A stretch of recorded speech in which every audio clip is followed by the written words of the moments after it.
All right, Larry Krueger here for the Pig in a Pickle Krug Show. On the road, we're in Blythe.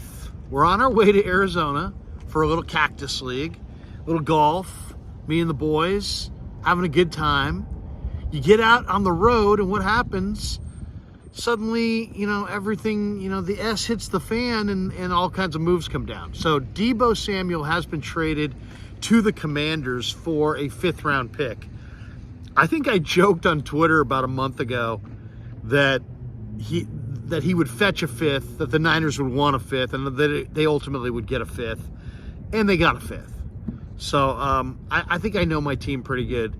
But yeah, so Deebo is now a Commander. He will be, we're looking for a number 2 receiver opposite Terry McLaurin, and they found him in Debo Samuel. And the Niners get a 5th round draft choice. The Niners also get the Commanders to pay the balance of Debo's contract. So it's a financial win for the 49ers. They also get a 5th round draft choice. They took Talanoa Hufanga and George Kittle in the 5th round. So, maybe they can turn that 5th round pick into something. I think it's fair. I think it's fair market value. I really do. Debo, it's funny. I got into this debate 3-4 weeks ago. There were a number of people who were saying Debo's going to be released. Debo's going to be released. I maintained on all of the live streams and videos that I did that he wasn't going to be released, that he was going to be traded. Now, why did I say that? I only said it because John Lynch said it to us. He said, you know what, we're not in the business of giving away good football players, and this guy's a good football player. So, unless you think John likes to lie to you, unless you were thinking John was lying to us, if you're one of the media people that was in the room in December when he's told us that he doesn't give away good football players and that he was likely, and he was asked specifically about Debo. It wasn't like, oh, he's just speaking in generalities. Tim Kawakami asked him, what are you going to do with Debo? And he's like, well, we're not in the business of giving away good football players, and Debo's a good football player. So that was it. I didn't have any sources besides that. But everybody kept maintaining that, oh, no, Dan Graziano, he's going to be released. And some of the other Niner media people, he's going to be released. I'm glad the Niners got a 5th round pick. Now, the interesting thing here is that the Commanders, it's like the media perspective, the national perspective on Debo is he's young. He's only 28. Yeah, but you know what? He's an old 28. He's a really old 28. I just watched Baldy do a video. He's showing me a highlight from the Miami game. That was the only game the guy freaking played in the entire second half of the year. The rest of it, he just wasn't very good. So he averaged about 3 yards a carry, no longer a dynamic runner.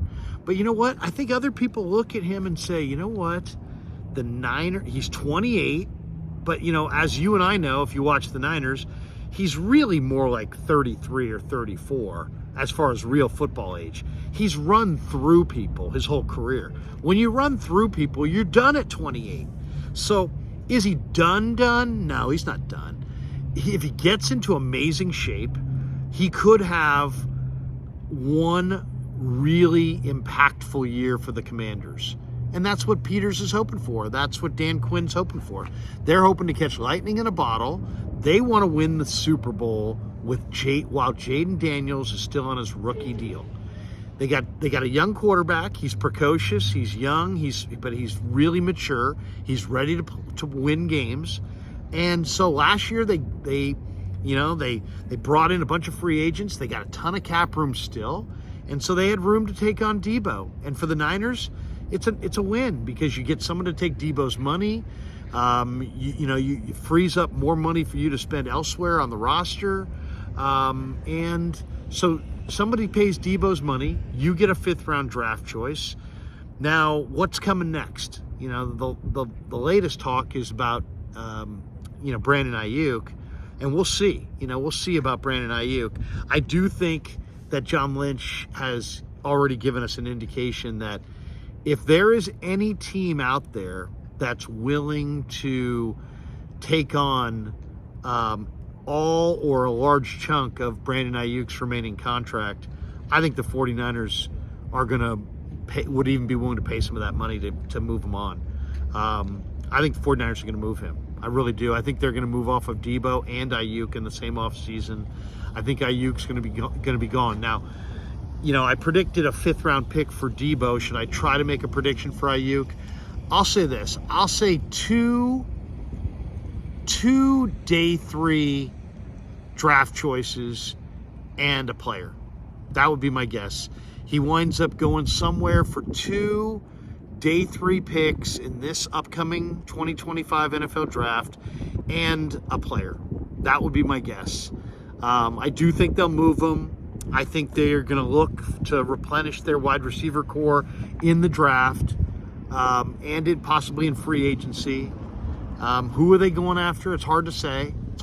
But you got JJ and you got Pearsall, and those guys are both kind of continuity pieces, chain movers, guys who catch the ball on 3rd down and keep you on the field.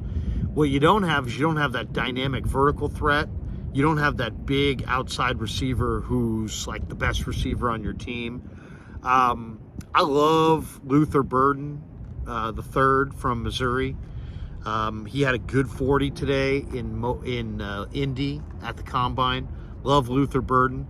Love Savion Williams. He did not run the 40 today, but Savion Williams is got 10.5-inch hands. He's incredibly physical and violent.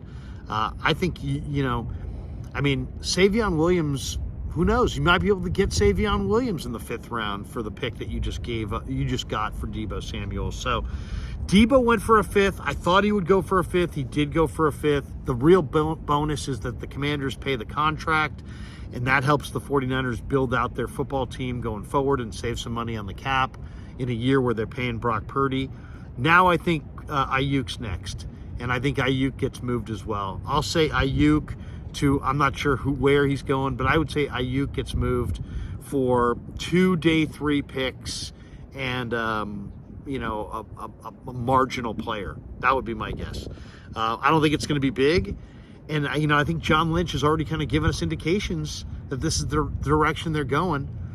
He was asked about Aiyuk the other day, and he started going into this diatribe about the 49ers need to get younger and, the good side of this. So when you start talking about the good side of this, that's an indication to me that they're going to trade Brandon Aiyuk probably for a package of day 3 picks that's largely unimpressive. And I think John is just preparing the Niner fans for the inevitable, that they're going to go forward this year without Aiyuk and without Deebo. So Deebo officially a Commander. I think he's going to have a good year. I really do. I think he'll have a really good year in Washington. Jaden Daniels is a good quarterback. They have Terry McLaurin there. They've got Ben Sinnott. They got a couple good running backs. I think Deebo goes there, gets motivated, gets in shape, has a really, really good year, and then that's it. I think I think he probably has 2 or 3 more years in the NFL, but only 1 more really good year. He's 28 in years, but in reality, he's probably more like 32 or 33. So I think overall it's a win-win. It's a win for the Commanders because they get a true number 2 receiver opposite Terry McLaurin. It's a win, and at a reasonable price. It's a win for the Niners because they get a 5th round pick for a player that a lot of people thought they were going to cut. And it's a win for the Niners because they also get the Commanders to pay a salary. So huge win for the Niners, and I think Aiyuk's going next. So there you go. We're in Blythe. It's a beautiful scenic area. As you can see, it's wonderful.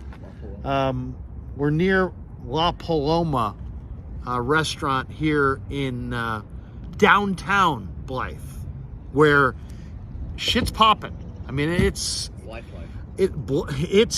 I know it seems calm here, but this place is pulsating. We're going to get back in the rental. We're going to get to Scottsdale. We're going to watch some Giants baseball and play some golf. We may go live later on tonight. So there you go. Thanks to Pig in a Pickle for being the title sponsor of the Krug Show. Thanks to Sharp Corner Sports Cards and Collectibles.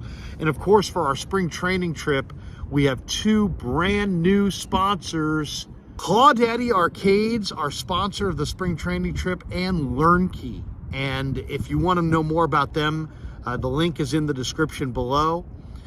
Thanks to all of you for supporting the Krug Show. And we are out from downtown Blythe.